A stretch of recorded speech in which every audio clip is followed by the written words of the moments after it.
CEAP, Centro Espírita Altivo Panfiro.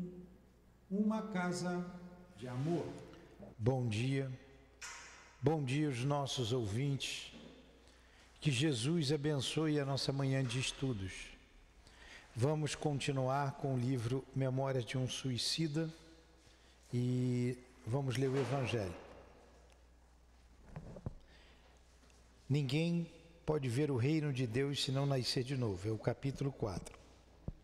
Jesus, tendo vindo para os arredores de Cesareia de Filipe, interrogou seus discípulos: que dizem os homens quanto ao Filho do Homem? Quem dizem que eu sou? E os discípulos lhe responderam: uns afirmam que és João Batista, outros que és Elias, outros que és Jeremias ou algum dos profetas. Jesus lhe disse: e vós, quem dizes que eu sou? Simão Pedro, tomando a palavra, respondeu: tu és o Cristo, o Filho do Deus vivo. E Jesus falou: bem-aventurados és, Simão, filho de Jonas, porque não foi a carne nem o sangue que te revelaram isso, mas meu Pai que está nos céus. Mateus 16, Marcos. Entretanto, Herodes, o tetrarca, ouviu falar de tudo que Jesus fazia e seu espírito ficou em dúvida, porque uns diziam que João havia ressuscitado entre os mortos, outros que Elias havia aparecido e outros que um dos antigos profetas havia ressuscitado. Herodes então falou: eu mandei cortar a cabeça de João Batista, portanto, quem é esse de quem ouço dizer tão grandes coisas? E tinha vontade de vê-lo. Marcos. E de novo, Marcos, Mateus assinalam: após a transfiguração, seus discípulos o interrogaram dizendo: por que dizem, pois, os escribas que é preciso que Elias venha primeiro? Mas Jesus lhe respondeu: é verdade que Elias deve vir e restabelecer todas as coisas, mas eu vos declaro que Elias já veio e eles não o reconheceram e o trataram como quiseram. É assim que farão sofrer o Filho do Homem. Então seus discípulos compreenderam que era de João Batista que Jesus lhe havia falado. Mestre Jesus, nos reunimos em teu nome para estudarmos a doutrina espírita. Vimos a lei da reencarnação assinalada pelos evangelistas e estudaremos hoje o retorno do nosso irmão Jerônimo e os preparativos para outros irmãos para reencarnarem.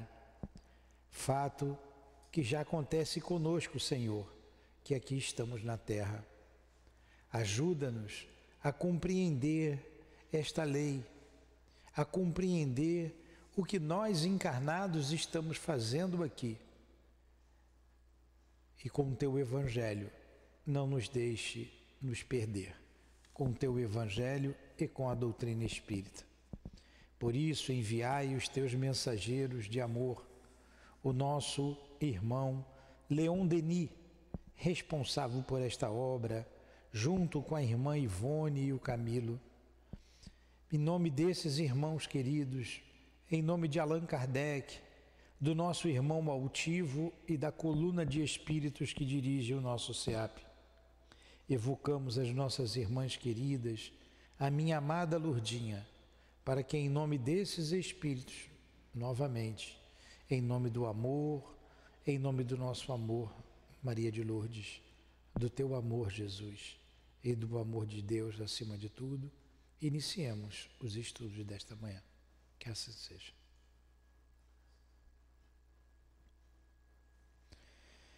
Então vamos lá. Nós lemos aqui o item 1, 2 e 3 do Evangelho, do capítulo 4, que fala da reencarnação. A gente vê Jesus claramente falando da reencarnação e Herodes, complicado, porque as pessoas não entendiam como isso se dava. Nem o próprio Nicodemos entendeu, que era doutor da lei, E aí Herodes fala, mandei cortar a cabeça de João Batista. Então quem é esse que está falando aí? Que uns diziam que era a reencarnação de João Batista. Nesse capítulo, intitulado Novos Rumos, é o capítulo de número 15, aqui Jerônimo vem visitar os amigos, depois que eles vieram da terra em trabalho, e ele conta que vai reencarnar como um rico fazendeiro no Porto. O que eu chamei a atenção nas duas anteriores aulas, que a gente já está 3 dias, né, voltando, indo,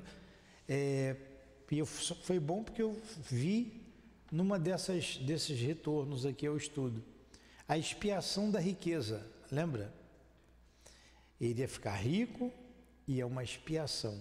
Ele ia perder tudo novamente, como perdeu, e ia lutar contra o egoísmo, contra a vaidade, contra o orgulho, porque ele ia administrar os seus bens e bens alheios com a honestidade, porque ele também foi desonesto, e se comprometeu, porque não teria filhos, a cuidar dos órfãos aqui na terra. Aí perguntaram que família que você vai reencarnar, aí foi dito a eles que não, nem ele sabia direito, só ia saber no momento, e a curiosidade do Camilo foi combatida pelo irmão responsável pelo Jerônimo, que eu não me lembro o nome dele, Ambrósio, isso aí, Ambrósio, dizendo que não importava, não poderiam dizer para não atrapalhar, não trazer problemas. Então vamos lá. Suponhamos que Jerônimo venha descurar-se das promessas feitas ao reencarnar. O que sucederá? Interroguei apegado ao azedo critério de repórter pessimista. Esse é o Camilo, né? Então, se ele falir nisso tudo, se ele não abrir o abrigo que ele se comprometeu, se ele cair pela vaidade, porque ele vai ser bajulhado, rico, jovem, vai ser paparicado por todo mundo.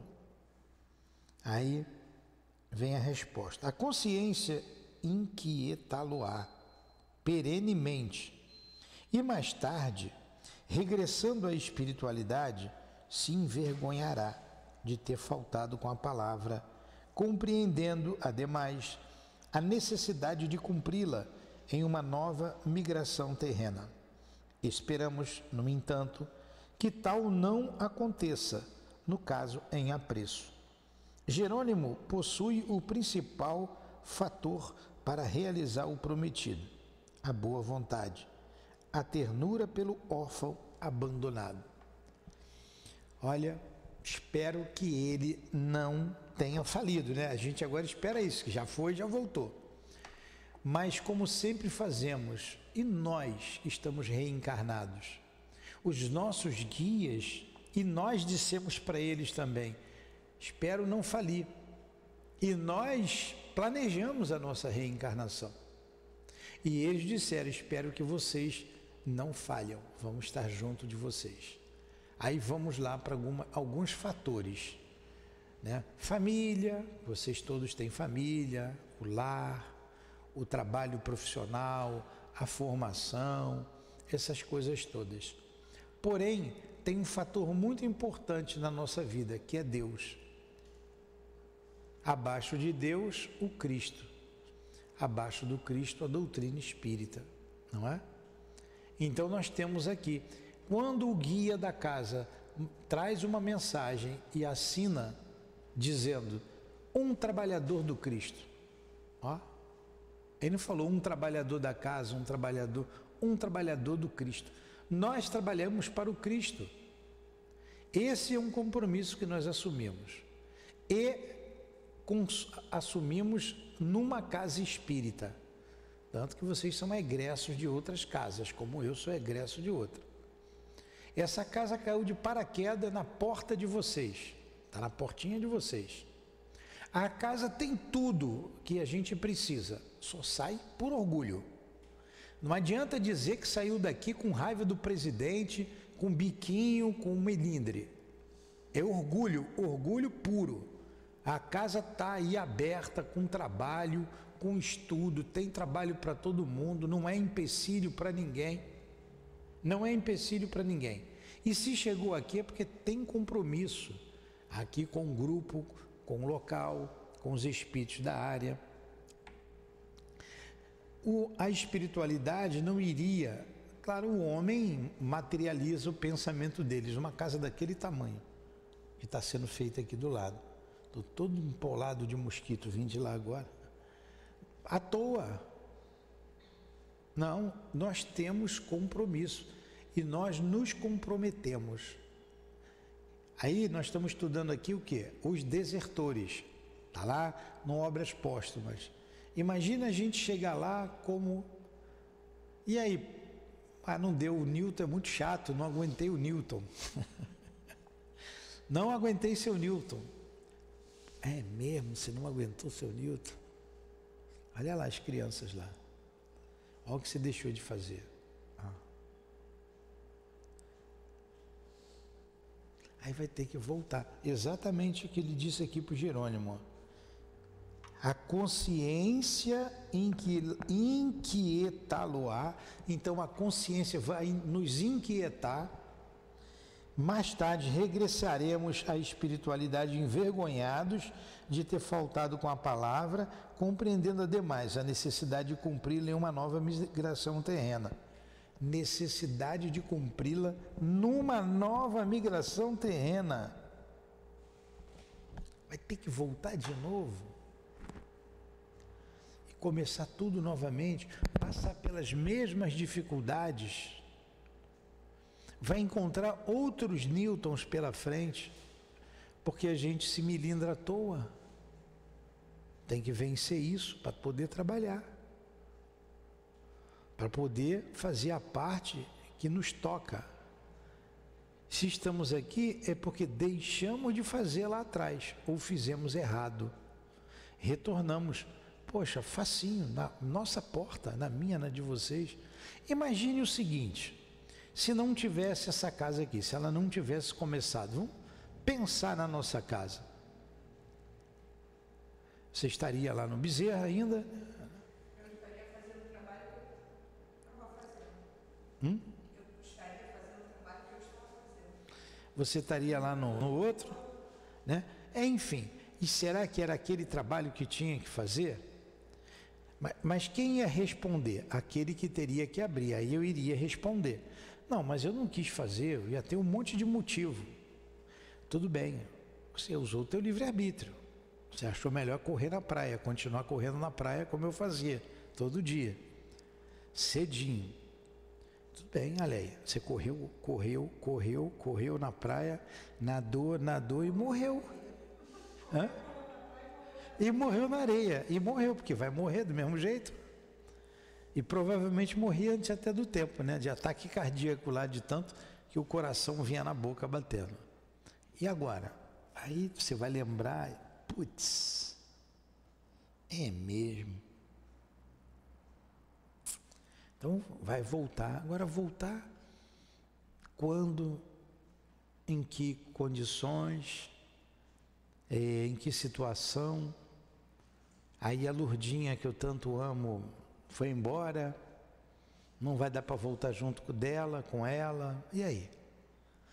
Quanta coisa a gente passa por nossa própria culpa. Como a gente vê os espíritos se lamentando ali, meu Deus, não era para fazer isso. Cara, por que você se mata? A gente nem pergunta, né, isso aí, a gente não faz. O próprio espírito responde, putz, me matei, faltava tão pouco. Essa semana mesmo o espírito disse assim, faltava tão pouco. Faltavam uns 2 anos para ele desencarnar. Ele vai e se mata. Quer dizer, vai ter que voltar. E estacionado. Revolta contra a lei de Deus. Já tinha passado um perrengue danado. Passa tudo novamente. Porque na última curva, os acidentes acontecem perto de casa, no final. Você sai todo empolgado para dirigir, não é? Você vai cansando, quando está aproximando, você vai relaxando, aí que acontece o acidente. Você cochila, a vida é a mesma coisa. a gente só vai dizer, não, consegui pelo menos vencer parcialmente, se não totalmente, no último suspiro. Tem que estar atento constantemente. Então, isso aqui, esse parágrafo me fez pensar, me fez raciocinar bastante. E se não tivesse feito? E agora que está feito, como é que vai ser daqui para frente?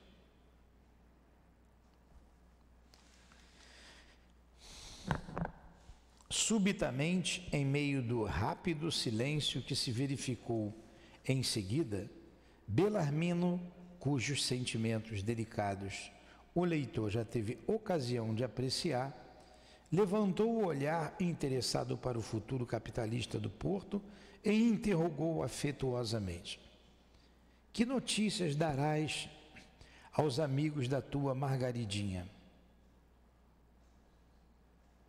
Transportou-se sempre para o Brasil? E Albino continua na prisão? Sua Majestade interessou-se por ele realmente? Aí ele perguntou, né? Uma curiosidade boa, né? E como é que tá teus filhos? Como é que tá Margaridinha? Ficou direto lá no Brasil? E Albino? Está lá na África? O rei se interessou por ele? Como é que tá? Aí ele vai responder: ah, sim, fez o inconsolável pai suicida, como se houvesse vibrado acordes pungentes nas mais sensíveis cordas do seu coração. Estava mesmo para vos participar alvíceras. Quer dizer, estava mesmo para dizer as coisas, as novidades. Alvíceras são novidades, né? Nunca mais pude visitá-los, como sabeis, por não me permitir a situação moral, apaixonada, capaz de muitas indiscrições. No entanto, estou seguramente informado de que Margaridinha, chegando ao Brasil, casou-se com um compatriota, homem honesto e probo, que lhe ofertou afeição leal e um nome honrado. Louvado seja Deus, que bem faz a minha alma o dar-vos esta notícia. Quanto ao Albino, é comerciante, embora modesto, em Lourenço Marques. Corresponde-se assiduamente com seu amigo Fernando, que o tem aconselhado muito honradamente, que todos os esforços envidou para favorecer-lhes meios honestos de viver, instruindo-o ainda ademais na ciência do espírito, da qual é fiel adepto. Casou-se também, há pouco mais de um ano, com bonita morena portuguesa africana, e agora é pai de 2 lindas gêmeas recém-nascidas. Olha como é que as coisas se encaminharam, né? Os filhos se casaram, estão com a família deles, e ele, como pai, não pode visitá-los. A mãe, a gente não sabe da mãe, né? Ele não deu notícia da mãe, da mulher Zulmira. E a gente às vezes se apavora, toma uma decisão precipitada e acaba aí trazendo dores amargas. Nós fomos visitar uma pessoa que tem se drogado, fomos no lar dessa pessoa, tem se drogado com constância, já foi internado mais de uma vez, mais 2 vezes, ficando um mês, volta, tem recaída, dá um trabalho danado para os pais não sabem o que fazer mais, filho único, e agora internaram novamente. E a internação dele, dessa vez o médico, o psiquiatra, internou por 3 meses, no mínimo, incomunicável. 3 meses incomunicável. E eu vendo a dor da mãe. A mãe chorava, mas é meu filho. Eu acho que o médico está sendo radical. Nem eu posso falar com ele, nem por telefone, nem telefone. Ele está sofrendo muito. Aí ela diz assim, mas o meu marido, ela mesmo falando, o meu marido diz, ele só ficava preso no quarto. Ele só ficava preso no quarto. Lá ele está preso no hospital. Agora lá não entra droga. Vou abrir aqui um parêntese. Meu Deus, esse pessoal não sabe o que faz, né? Tem o título da terra, mas quer legislar fora da sua competência para liberar as drogas. A liberação das drogas, do aborto, não sabe o que está fazendo. Aqui a gente está estudando um aborto feito uns 200 anos antes e a pessoa sofrendo as consequências agora de um aborto. Às quintas-feiras, no estudo Drama da Obsessão, a moça fez um aborto e a consequência é que ela ficou tetraplégica. Isso aí depois. Fez o aborto normal, porque quis lá atrás, não satisfeita, a pessoa que pegou lá, esquartejou o menino. Anos depois, séculos depois, volta ela, aquele que esquartejou o menino para ninguém a ver, ninguém encontrá-lo, tenta reencarnar. A mãe tem dificuldade no parto. Vocês estão ouvindo a história aqui? De quinta-feira, estão ouvindo? Tem ouvido em casa? Pois é, olha a consequência. Consequência triste. E você quer fazer isso uma lei? Aí só sabe o problema da droga a mãe que tem um filho drogado. Pergunta para uma mãe, para um pai. A mãe desesperada de saudade, de dor, porque não pode nem falar com o filho. E o filho, por outro lado, certamente um dia ela pôde ir lá uma vez e proibiu de ir, porque foi uma visita e o filho tinha reclamado com ela. Em um mês eles foram lá uma vez, falaram por videoconferência uma vez, e o filho reclamou porque queria sair, porque estava com saudade, prometeu não fazer mais, mas enfim. Aí o médico ficou danado da vida com isso, com essa conversa, porque ele pediu, proibiu, 3 meses incomunicável. Aí você pensa, 3 meses, o que são 3 meses? Para a gente que está na situação é tempo para chuchu, né? Para Deus não é nada. Será que esse espírito está pensando que em vez de 3 meses podiam ser 3 séculos? Se ele morre por uma overdose? Será que a mãe, eu não quis falar nada, eu só ouvi, não falar nada, falar o quê? Dar conselho. Cada um tem que tirar amadurecimento. Pediu o passe. A gente foi lá dar o passe, escutou a história, leu o Evangelho, falamos de Jesus e voltamos. Se ele se matasse, será que ela está pensando que ela não ia vê-lo tão cedo? Poderia ser muito pior. O pai que tanto sofre, que pediu as lágrimas ajuda, é um homem me abraçando, chorando, se debulhando em lágrimas, ajuda o meu filho. E quem sou eu para ajudar? Não sou nada, né? Então a gente pede a Deus, pede a Jesus e vai lá como instrumento para fazer uma visita. O que a droga fez com aquela família? Está fazendo. E aqui chegam muitos espíritos que se suicidam com as drogas. É considerado suicídio. E como a gente ouve dizer, aquilo que dissemos no início, para que isso?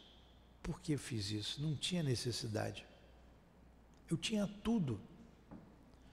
Muitas vezes o Espírito diz assim, eu tinha tudo. Era rico, tinha tudo. Não precisava passar por isso. O Espírito fica desesperado, porque não dá para voltar atrás. Não dá. Vai ter que continuar a caminhar, vai ter que receber um tratamento para voltar, para reencarnar.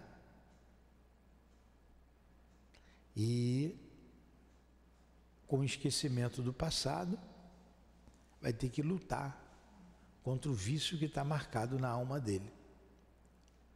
Se não tiver atenção, se não tiver vigilante, cai novamente. Então, olhemos para nós, né? Para dentro de nós. Deveria ter nessas casas um tratamento espírita também, né? Pergunta para o médico se ele acredita. A minha amiga tem, o irmão dela está internado já há 1 ano, porque ele é violentíssimo, ele quase matou a mãe. E ela, como espírita, ela queria ir lá todo dia, ler o evangelho, não permitiram. Não acreditam. Aí ela falou, faça em casa. Metade, aquilo que a gente falou, metade, me perdoe os médicos, claro que tem muitas exceções, mas a metade dos médicos pensam que são Deus. A outra metade tem certeza que é. Eu acho que seria. Então, o que você vai falar para o médico? Não, que eu vou dar o passe, que é um espírito. Ele vai dizer para você, ou você faz o tratamento comigo ou leva na macumba. Ele vai dizer. Ou leva para a igreja. Eles não acreditam, não aceitam. Ou vai internar no consultório do lado do psiquiatria. Orgulho. Vai internar para ficar aí com ele. Pois é. E o que nós sabemos? Que precisa de ambos. Precisa do médico. Precisa do médico, precisa do médium, do tratamento espiritual. Porque senão ele sai e vai fazer o que ele gosta de fazer fora do corpo. Nesse caso aí, chegando aqui, né, aí a Dilane falou que o espírito disse assim, ele continua o mesmo, ele não mudou nada, porque todos os dias ele sai do corpo, ele vai fazer tudo o que ele fazia. Ele não mudou nada. Tudo que ele fazia na encarnação anterior. Eu não vou dizer o que é, para não identificar ninguém. O que ele fazia lá atrás e que tem as perseguições de hoje, ele continua fazendo quando sai do corpo. Se você não atender o lado espiritual, paralelo ao lado material, com o médico, fica sem eficácia. Não adianta tratar só aqui, como não adianta tratar só lá. Tem que tratar os dois lados.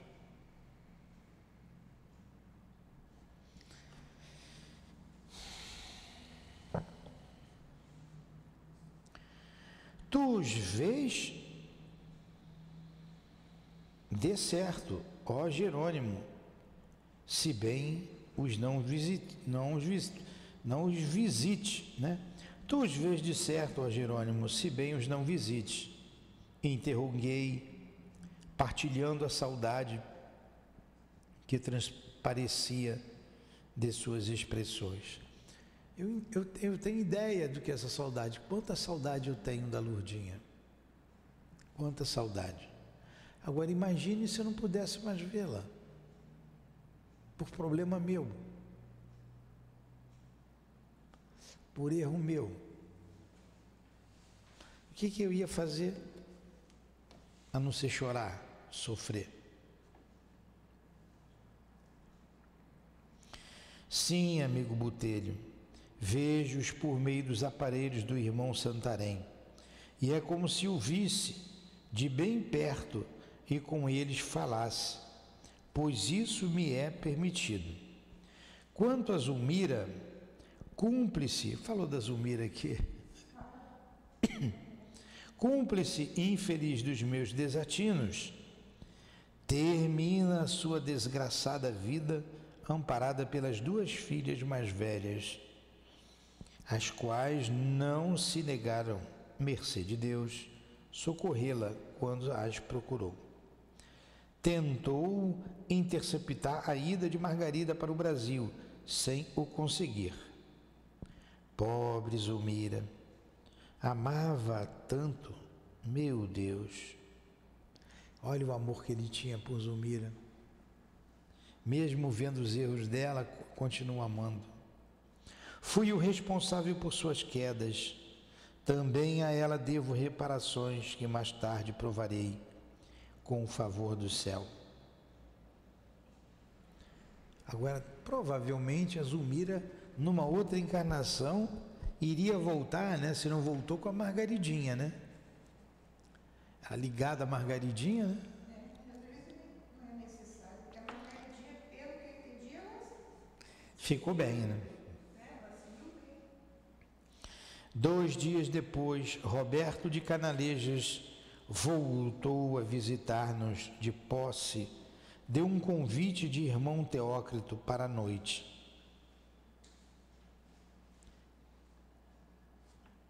Dois dias depois, Roberto de Canalejas voltou a visitar-nos de posse de um convite de irmão Teócrito para a noite atendermos à reunião solene a realizar-se na sede do departamento hospitalar.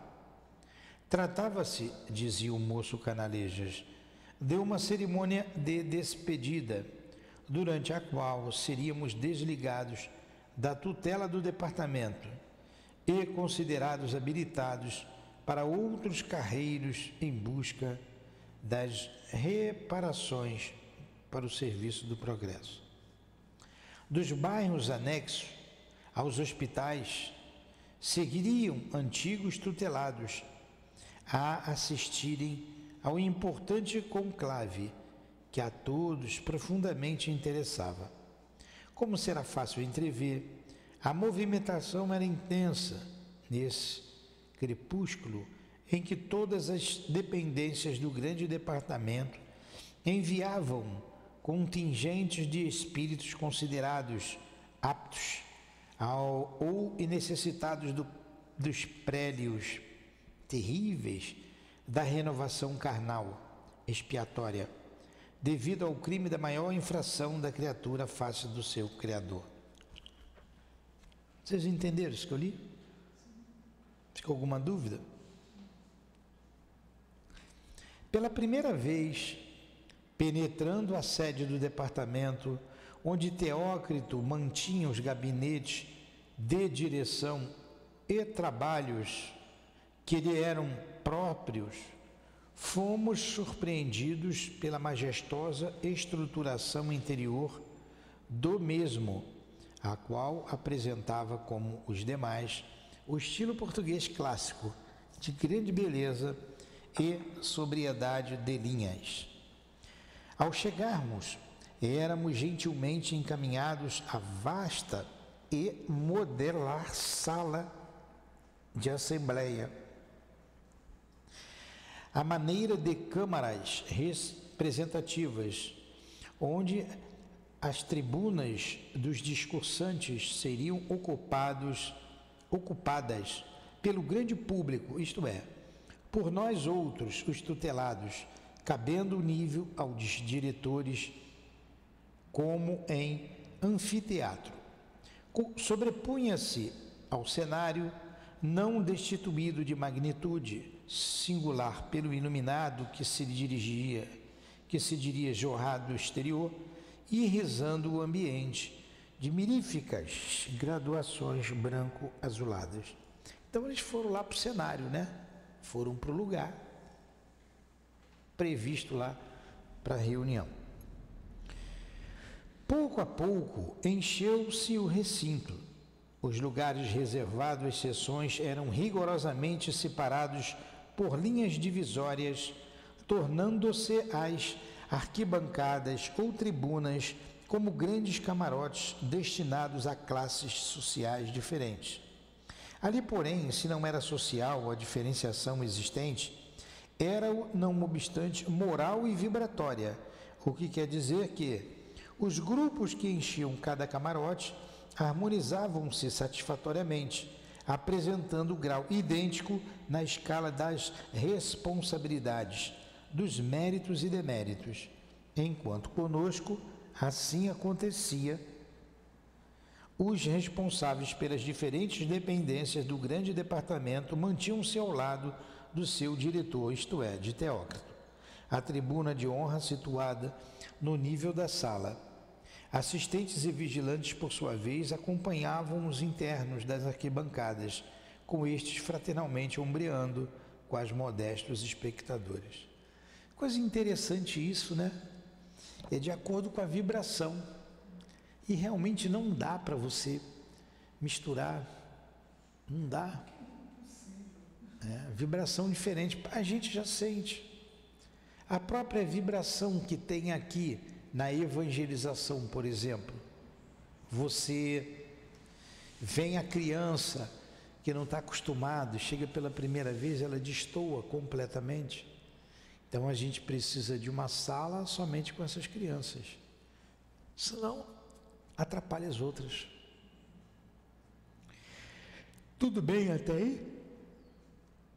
Estou sentindo meio arrastado, está um pouco arrastado, não? Porque é muita leitura aqui, né? Muito o que explicar. Seria muito, parece que está arrastando. Ele está falando aqui da arquibancada, o lugar que vai se reunir, então tem que ir descrevendo. Mas eu estou sentindo a dor do ambiente, vocês não estão percebendo? A dor de muitos espíritos que estão nos ouvindo, estão na expectativa porque reencarnarão, pensaram certamente no que falamos aqui, poxa, perdi meu tempo, não estou com a pessoa que eu amo, por culpa minha, né? Então, a gente acaba sentindo essa dor deles. Vamos lá, mais um pouquinho. Assim foi que entre os primeiros notamos a presença do padre Anselmo, educador da falange de suicidas obsessores, aprisionados na torre. Esse trabalho aqui era difícil, hein?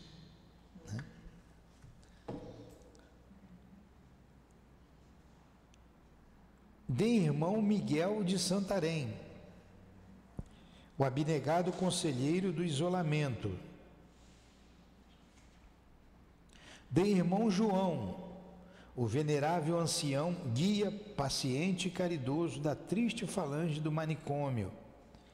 Todos ladeando o diretor do departamento, responsável, por sua vez, pelo Hospital Maria de Nazaré.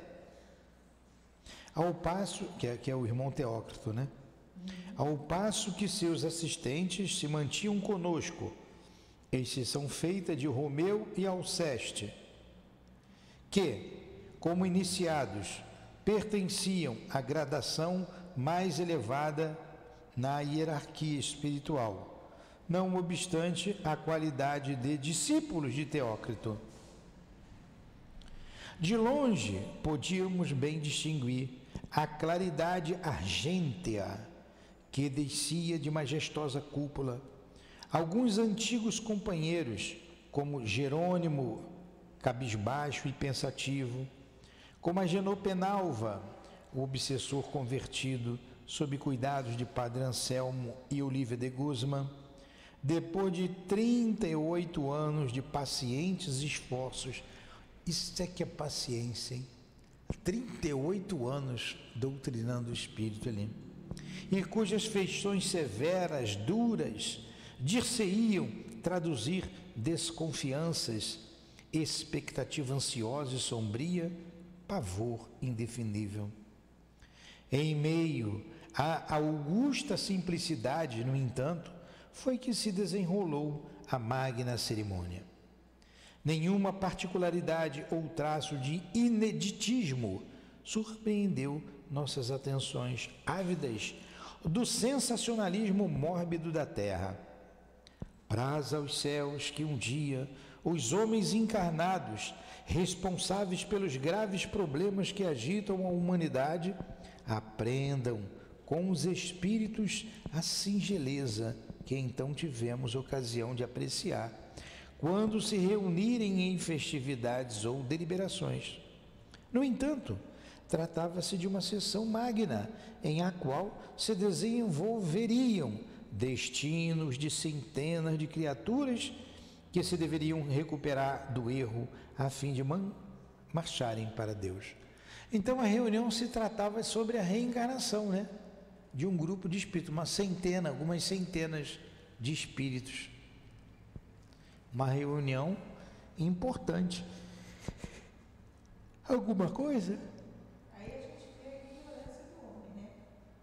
Para se recuperar com mais ou menos um espírito, 38 anos de paciência. Aí, em 3 meses, ele quer recuperar O outro com 3 meses, tá? Não, já não chegou a 3 meses ainda, não chegaram os 3 meses. Está com 1 mês, já está desesperado. Então, aí eles querem 3 meses vai resolver. Não vai resolver. É um problema do espírito, que vai ter que ter cuidado até o último dia de vida. A gente vê gente idosa se drogando. Idosa, a pessoa já tem uma certa idade, continua.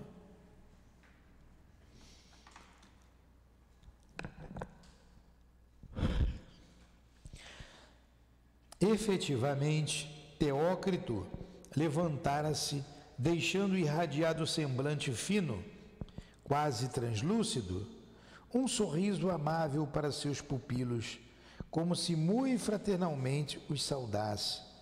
E depois de aceno afável, começou instilando novos anseios de vida em nossas almas. Rejuvenescimento para a peleja do porvir que vinha anunciar. Nós vos saudamos, diletos pupilos, caros irmãos em Jesus Cristo, e é em seu nome excelso que vos desejamos a gloriosa conquista da paz.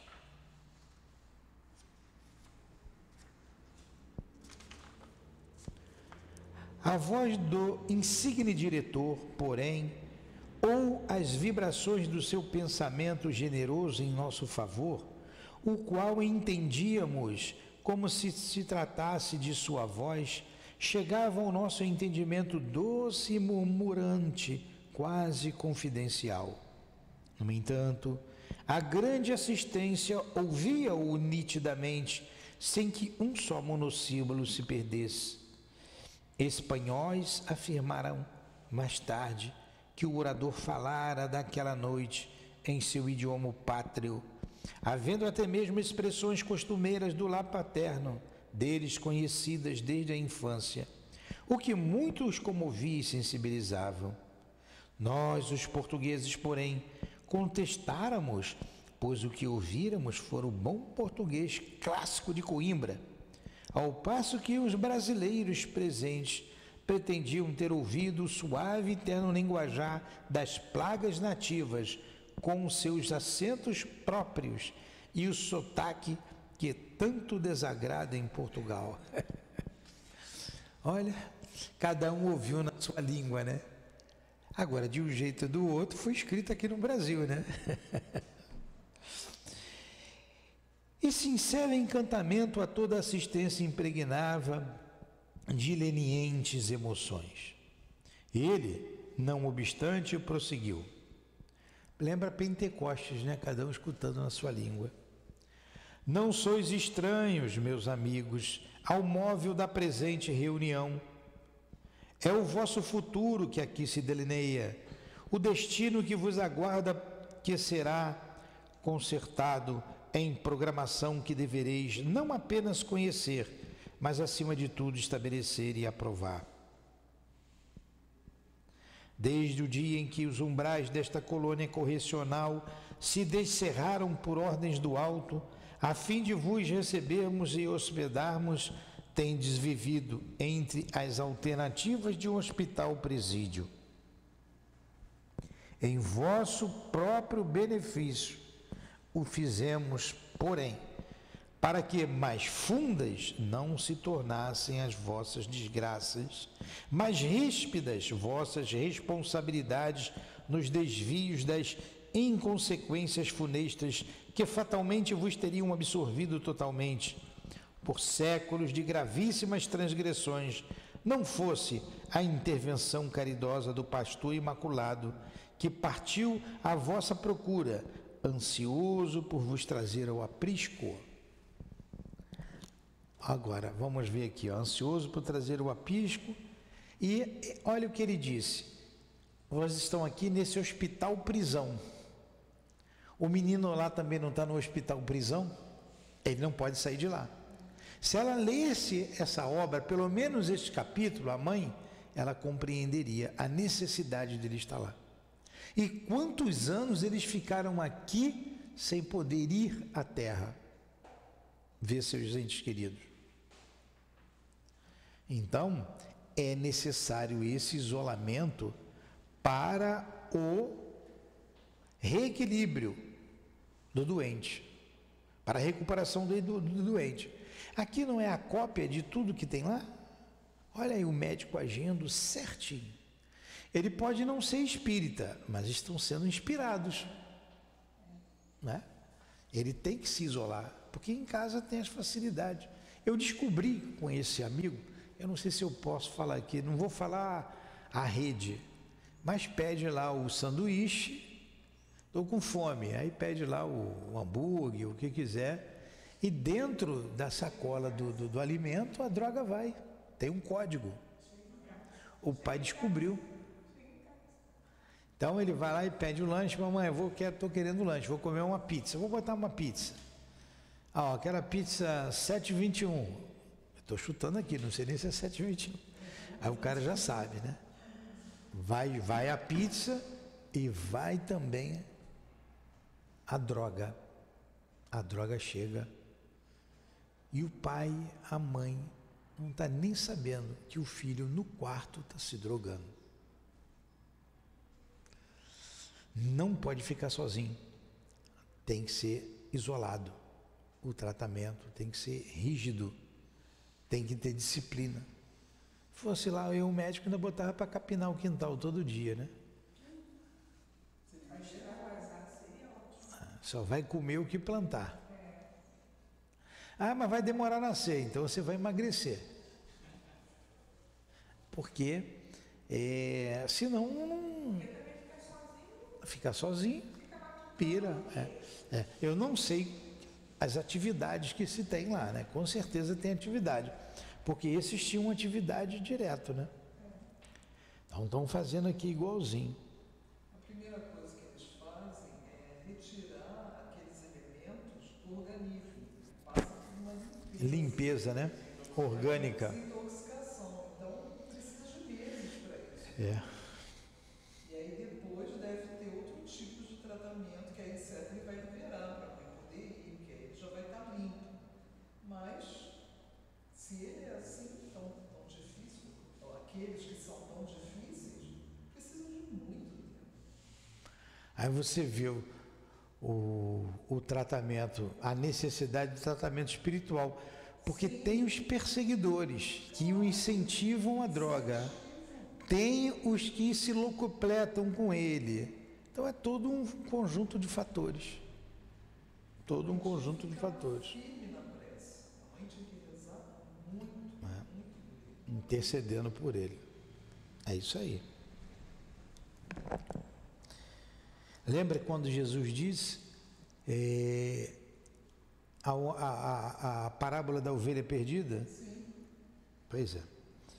No entanto, hoje venho para vos participar que, a partir deste momento, os mesmos portões que se fecharam sobre vós, aprisionando-vos por impositivos de severa proteção e vigilância, olha lá o que aconteceu com o garoto, descerram-se agora, permitindo-vos liberdade.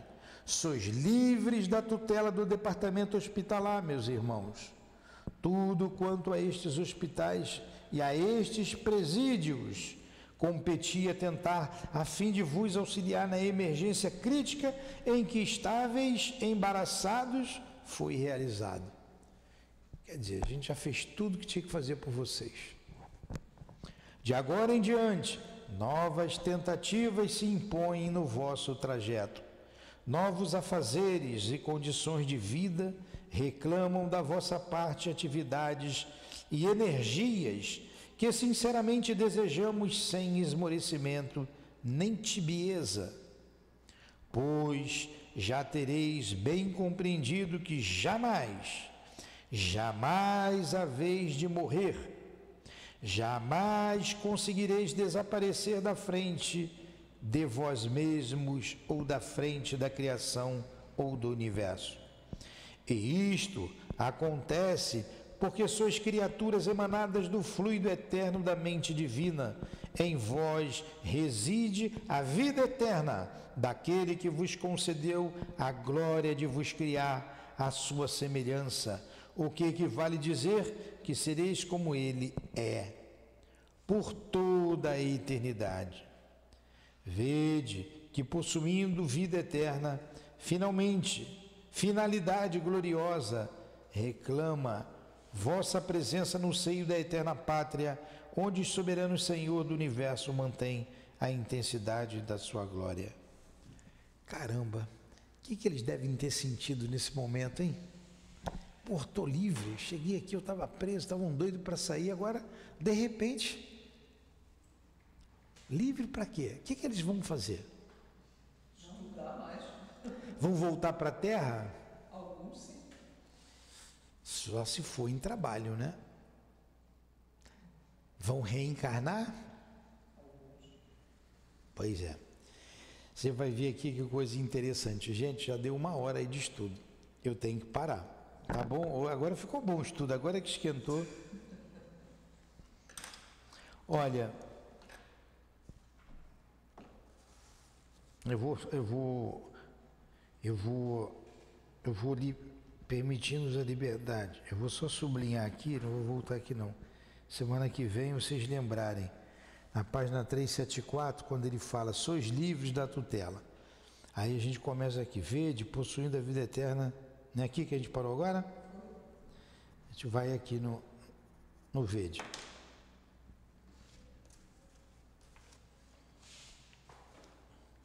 Que responsabilidade o espírito deve sentir, né? Agora é comigo, estou livre, o que eu vou fazer? Você pode ficar um pouco mais, posso ficar? Pode, você tem que voltar, se quiser voltar, pode voltar. E aí, volto, reencarno, fico, me preparo para reencarnar, preparo para ajudar na terra, vou na terra trabalhar. Ele vai dizer tudo ali, vai dizer muita coisa ali. O livro está ficando quente. Alguma pergunta? Não.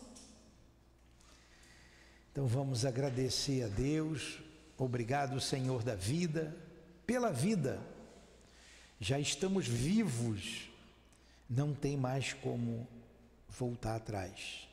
Estamos vivos, criados pelo Teu amor, e o nosso destino, a perfeição. Ajuda-nos, Senhor, a perseverarmos sem medo, que jamais, como disse ali o nosso irmão, jamais nos esqueçamos que somos espíritos imortais. Dai-nos forças para vencer a nós mesmos. Esperança àqueles que tropeçaram, que se reergam e caminhem com Jesus, iluminando os seus passos, e que o mesmo Jesus ilumine os nossos passos, que estamos aqui reencarnados. Que Jesus nos ajude a reparar o mal que outrora fizemos, aproveitando as oportunidades que esta casa de amor nos oferece. Muito obrigado aos guias de nossas vidas, aos nossos anjos guardiães, aos guias que nesta casa de amor nos recebe. Muito obrigado a Leon Denis, a Allan Kardec, aos nossos amores. Muitos já esquecemos momentaneamente, mas que velam por nós, torcem por nós, estimula-nos sempre. Muito obrigado. Que Deus abençoe a todos, conforte a todos, derramando o seu bálsamo de paz, de alívio, de esperança sobre os irmãos suicidas que aqui se encontram. Sobre os irmãos suicidas que já estão acolhidos na grande colônia Maria de Nazaré, em seus diversos setores, que sejam bafejados pelo perfume das rosas que emana deste local, por esta alma tão querida, por este Espírito tão querido a todos nós. Que Deus abençoe a todos, em nome de Deus e de Jesus, dos guias responsáveis por este estudo, por este trabalho de amor, a nossa irmã Ivone, Leon Denis, o Camilo, Allan Kardec, em nome do amor, em nome do altivo e dos guias que sustentam a nossa casa de amor, do nosso amor, Lourdinha, do teu amor, Jesus, e do amor de Deus acima de tudo, é que pedimos a permissão para encerrarmos os estudos da manhã de hoje, em torno do livro Memória de um Suicida. Que assim seja.